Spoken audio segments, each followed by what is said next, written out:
Well, I had the ribbon right there. This is good. Okay. Okay, well, good afternoon. This is the Bible study for the fifth Sunday of Easter, May 3rd, 2027. We left off at Genesis chapter 15. In this chapter, we're going to hear another covenant. There have been a lot of covenants. That's because, as I told you at the very beginning, this Bible is put together with a bunch of different stories, like the J, the E, etc., the Deuteronomy. So each of these stories, strands, had a version of the covenant, and this is the one called the J covenant. The J stands for Yahweh, is considered to be the oldest strand of the what's called the four-strand hypothesis.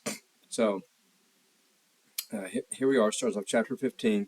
After these things, what things? Well, we just got through in the last chapter talking about the battle where Abraham went and rescued Lot and defeated all these kings, and it was blessed by Melchizedek, all of that business. So after these things, the word of the Lord came to Abram. See, it's still Abram in a vision. It says, "Fear not, Abram, I am your shield.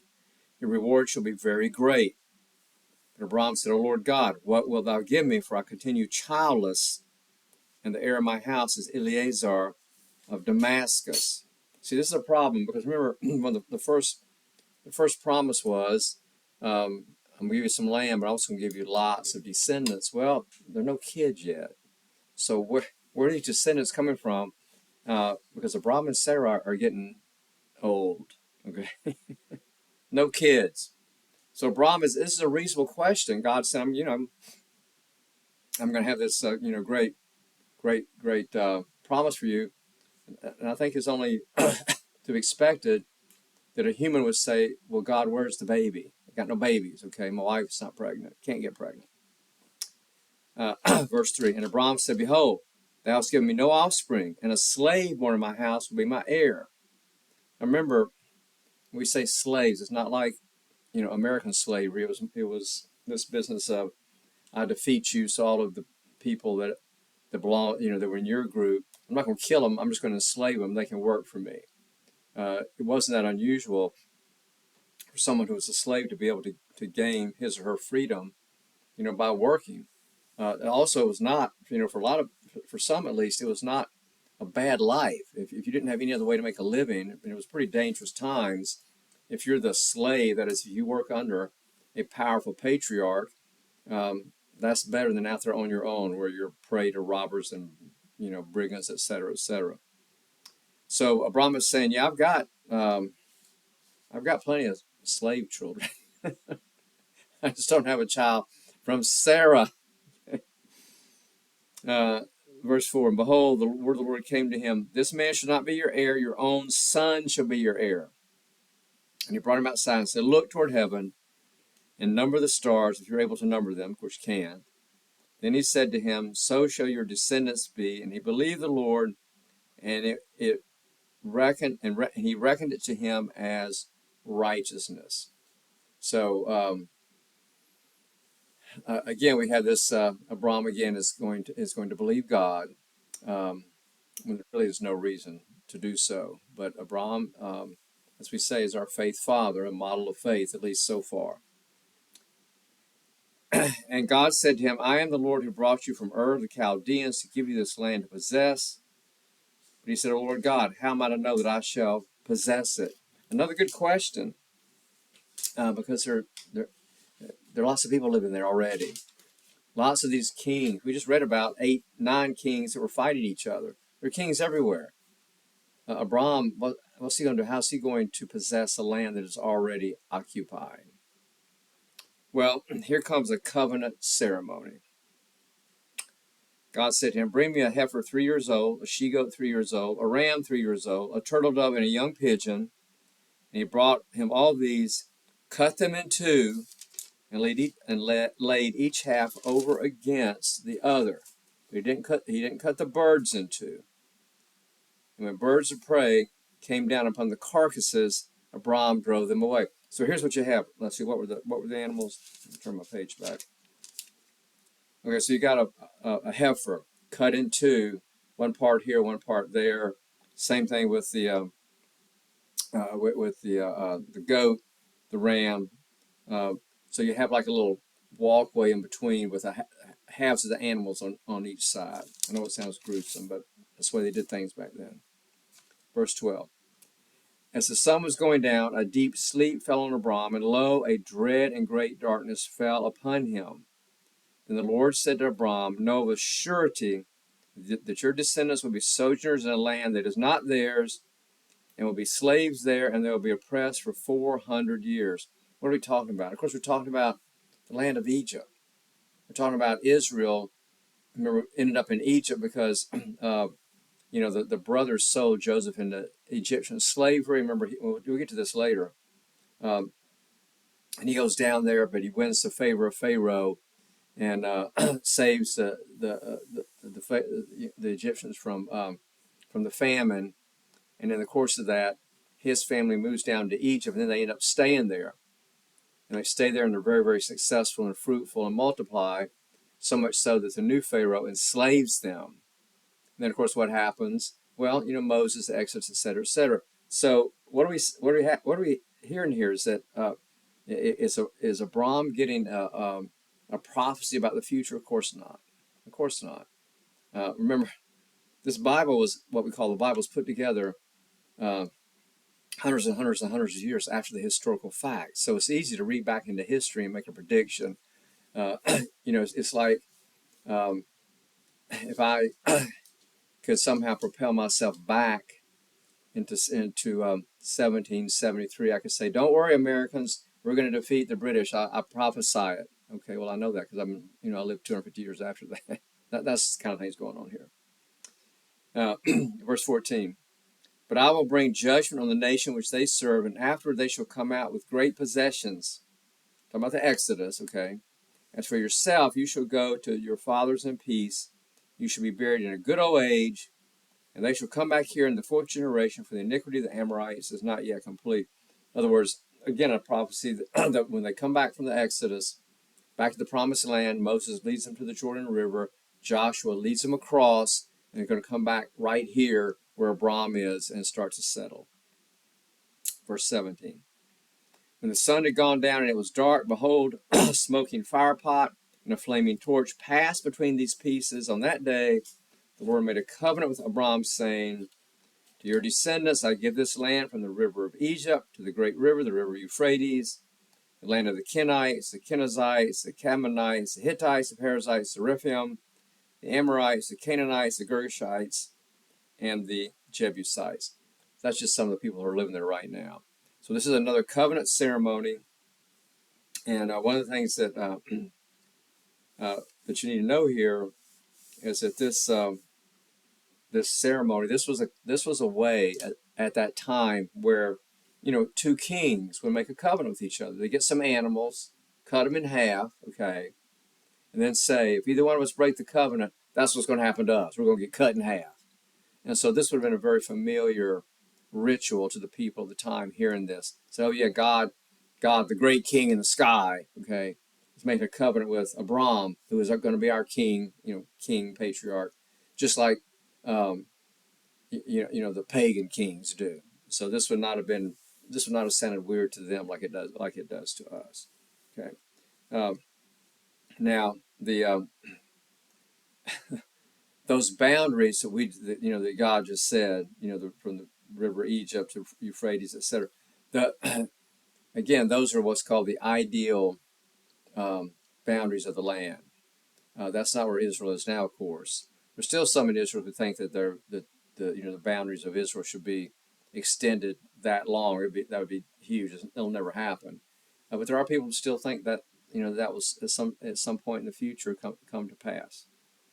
So we got this covenant. So now, chapter 16 and the birth of Ishmael. Read now. Sarai, Abram's wife, bore him no children. Still, this is one of the more. I've already talked about this one. I'll mention it again. One of the most familiar tropes in the Bible. These important women cannot get pregnant for whatever reason. God intervenes. So what's going to happen right here. Now Sarai, Abram's wife, bore him no children. She had an Egyptian maid whose name was Hagar. And Sarai said to Abram, Behold, now the Lord has prevented me from bearing children. Go into my maid, and maybe that I shall obtain children by her. And Abram hearkened to the voice of Sarai. Well, this is, I guess you could say this is Sarah not trusting God to at some point produce a child between her and Abram, because she's saying, "You go have this child with Hagar, but I'll claim this child as my own." That was not unusual at the time either. In fact, it was probably a good idea for a child born of a slave woman to be claimed by the patriarch. Think about Moses. Okay, if Moses hadn't been claimed by by Pharaoh's daughter, the whole thing would have been in jeopardy. Okay. Verse 3, so after Abram had dwelt 10 years in the land of Canaan, Sarai, Abram's wife, took Hagar the Egyptian, her maid, gave her to Abram her husband as a wife. And he went into Hagar, and she conceived, and when she saw that she had conceived, she looked with contempt on her mistress.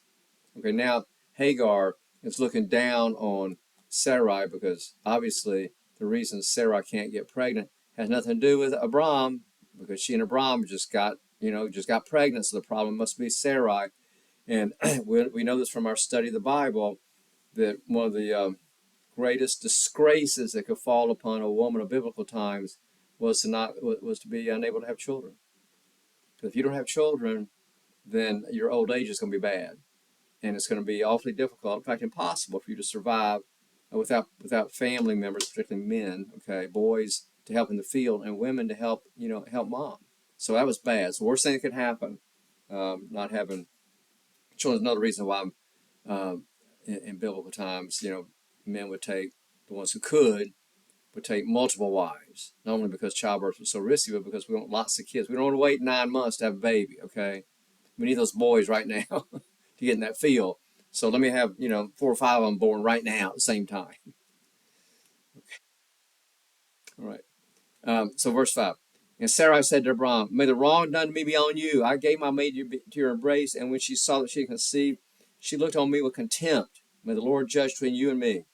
But Abram said to Sarai, Behold, your maid is in your power. Do to her as you please. Then Sarai dealt harshly with her, and she fled from her. So yes, Sarai is complaining to Abraham, and Abraham, to keep the peace, he knows he has to do this, says to his wife, okay, well, you do what you want to. I'm going to take your side. Well, Sarai's, pretty rough with Hagar. So Hagar takes off. Verse 7. The angel of the Lord found her by a spring of water in the wilderness, the spring on the way to Shur. In other words, she's run out into the wilderness, and she'd rather die than stay there. Verse 8. And he said, Hagar, maid of Sarai, where have you come from? Where are you going? She said, I'm fleeing from my mistress Sarai. The angel of the Lord said to her, Return to your mistress and submit to her. The angel of the Lord also said to her, I will so greatly multiply your descendants that they cannot be numbered for multitude. And the angel of the Lord said to her, Behold, you are with child, you shall bear a son, you shall call his name Ishmael, because the Lord has given heed to your affliction. He shall be a wild ass of a man, his hand against every man, and every man's hand against him, and he shall dwell over against all his kinsmen. Let's pause for a minute. I think Moby Dick starts with, my name is Ishmael, doesn't it? Okay. Here's an important thing for us. Ishmael, in biblical tradition, becomes who? The father of Muslims. Okay. All of Islam traces their whole heritage all the way back to Abraham, just like Christians and Jews do. Okay. So Ishmael, like it says here, your descendants that will be so great that they cannot be numbered for multitude. So we're going to have Isaac, who's going to be born here shortly, who Abraham's son. So Jews trace their heritage all the way back to Abraham, and of course we do too, because Jesus, is in Abraham's line. David, the whole thing. So you got the 3 great monotheistic religions: Judaism, Islam, and Christianity, all what? Claiming the same faith father, Abraham. Click this thing off. we'll meet the Ishmaelites later when they buy Joseph, okay, and take him down to Egypt and sell him down in Egypt. Verse 13. So she called the name of the Lord, who spoke to her, "Thou art a God of seeing," for she said, "Have I really seen God and remained alive after seeing him?" Remember, it was very dangerous to stand too close to God. You get burned up. Okay. In the Bible, not many people are recorded to have been able to be in God's near presence. Very dangerous. God's a changeable being.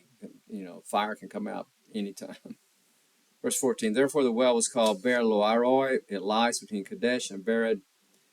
And Hagar bore Abram a son, and Abram called the name of his son whom Hagar bore Ishmael. Abram was 86 years old, and Hagar bore Ishmael to Abram. 86. Still a virile man, able to produce Ishmael. And down the road here, we're going to see able to produce Isaac as well.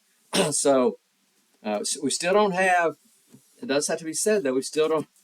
We still don't have a child of Sarai.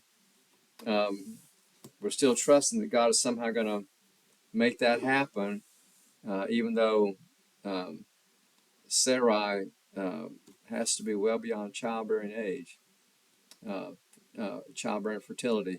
But that just make it more amazing when God somehow makes conception and birth possible. So we will continue with this great story. We're going to have another covenant next week. We're talking about circumcision. Don't say that word. I don't know. Remember the great Woody Allen scene about circumcision? Don't say that word. Don't say that word. Okay. All right. Well, I'll see you next time. Bye.